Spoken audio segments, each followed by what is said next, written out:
let's address the proverbial in the room, shall we? When I first moved in, I had exactly 2 boob lights and a spaceship in my dining room. But the biggest issue was my bedroom. The first few nights in my bedroom consisted of me sleeping on the floor, but that's a whole other issue, and blindly crawling my way to the door in the middle of the night, bladder trip. Holy crap, it's so dark in here. I can't even see my hand in front of my face.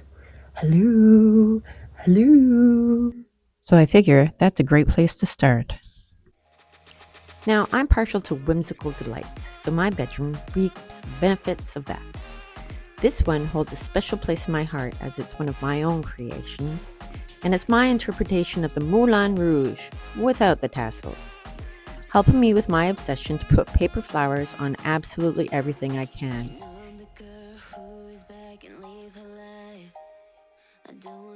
This one came to me already sweet as can be. It sits near my closet, silently judging each outfit I pick. I'm pretty sure it eye rolls every time I reach for my sweats. Now, this little magical mushroom sits in the deepest, darkest corner of my room, and it's the perfect light to just sit and stare at the wall, while it delights you with its tiny polka dot patterns.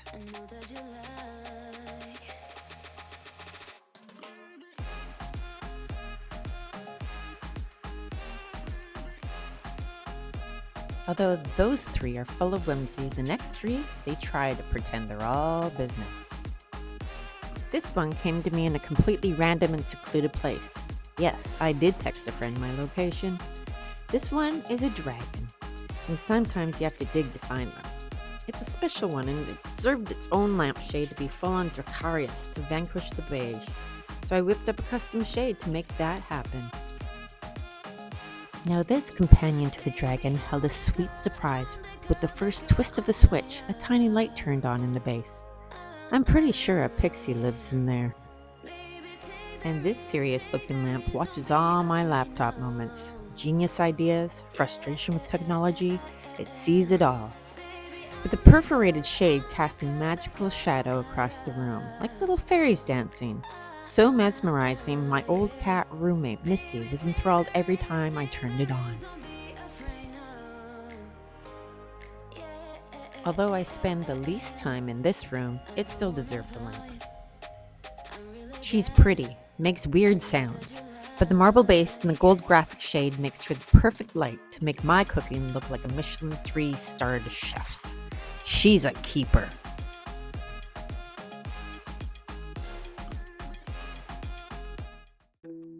Okay, everybody, get your glue gun and scissors. Let's customize a lampshade. Now, I am assuming that you've gathered all your materials, so let's get right into it. First, you'll want to take the right side of your fabric and glue it to the inside of the lampshade. You'll do this in sections. You'll take your glue gun, put some of the glue onto the back at the middle piece, and then stick the edge of the fabric onto that glue. Make sure that you're working opposite of the lampshade's seam. This will help with weight distribution.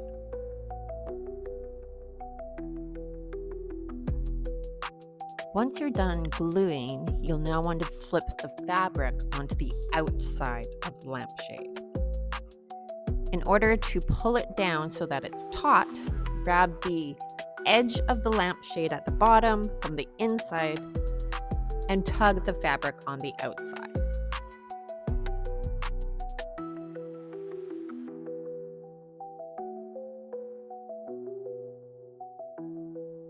You'll want to make sure that the fabric is nice and taut so that the top has a lovely seam.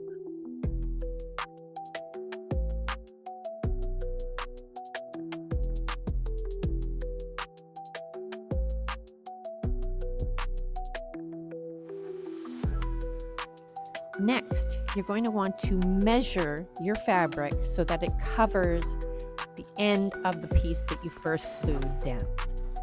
Make sure that there's enough room for a fold to do this. Then cut any of the excess fabric off.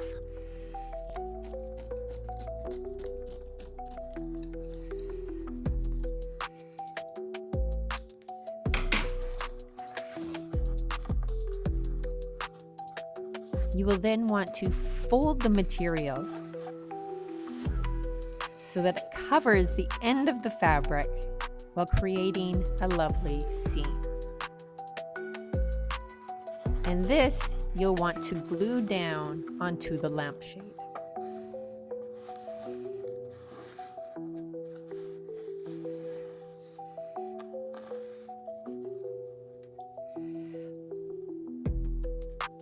Remember when you're doing this to pull the fabric taut so it's nice and tight against the lampshade.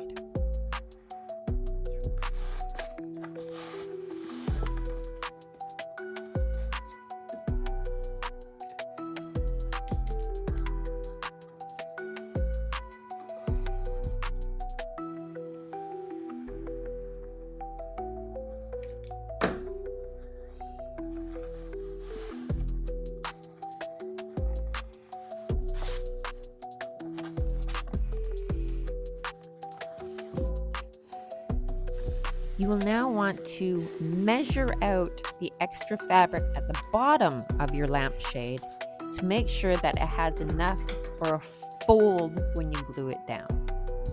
Cut the excess material away. As you'll see, my spicy little brain thought it was doing something so smart by following the words around. Sometimes mistakes happen. They can be fixed.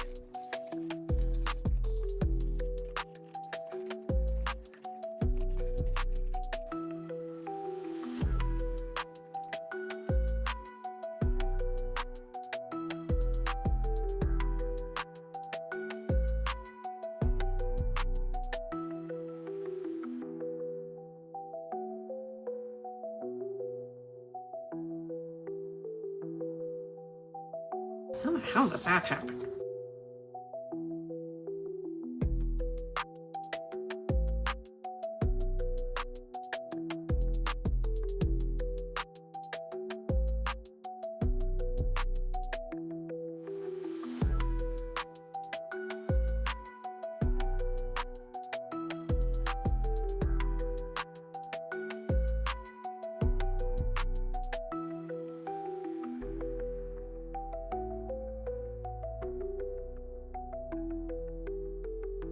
Now you'll want to gently pre-fold your material so you can get a guide of where you'll be tucking the material into the glue.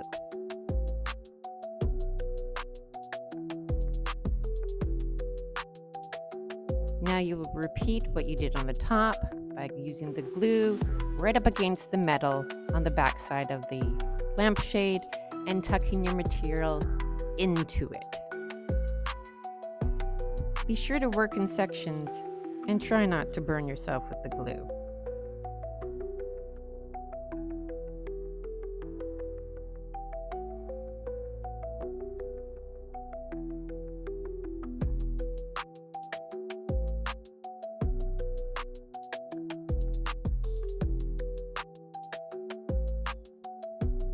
And the last step is to make sure that your seam is nice and smoothly glued down.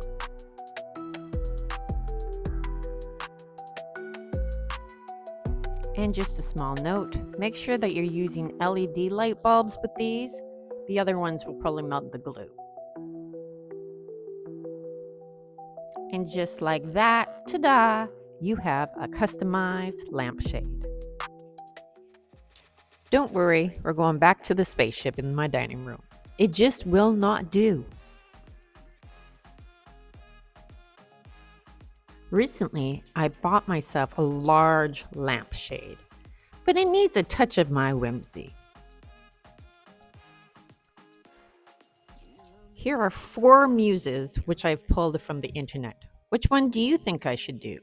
I love this birdcage one, but this one gives a little bit of shimmy shimmy. Of course, we could do something a little more architectural and creative, or go with something a little more simple, a little more sweet. As I wrap up this lamp party, I just want to leave you with one little hint. Don't go home with lamp regret. Buy the dog lamp. See you next time.